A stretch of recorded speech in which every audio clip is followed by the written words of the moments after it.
সারাদিন পরিশ্রমের পর প্রিয় মানুষটা ঘরে এলে এই রকম যদি একটা ড্রিঙ্কস হাতে তুলে দেওয়া যায় তাহলে তোমার প্রতি তার ভালোবাসাটা কিন্তু অনেক গুণ বেড়ে যাবে।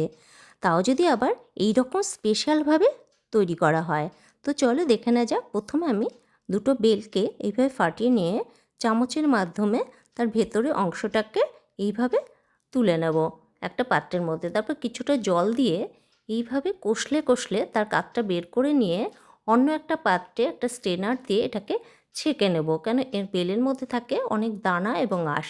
এইভাবে কাত আর দানাগুলোকে আলাদা করে নিলাম। তারপর তাতে দিলাম পরিমাণ মতো নুন, হাফ কাপ মতো ব্রাউন সুগার আর অর্ধেকটা পাতিলেবুর রস, আর দেবো একটা স্পেশাল মশলা হাফ চামচ।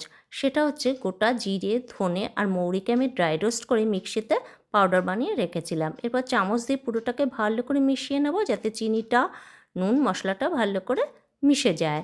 তারপর গ্লাসের মধ্যে ঢেলে এর মধ্যে কয়েক টুকরো করে আইস কিউব দিয়ে দেবো, আর দেবো কুচনো কিছু আমসত্ত্বা, কিশমিশ আর কাজু বাদাম। ব্যাস এইভাবে তৈরি করে নেব একদম স্পেশালভাবে বেলের শরবত, যেটা খেতেও কিন্তু দুর্দান্ত লাগে।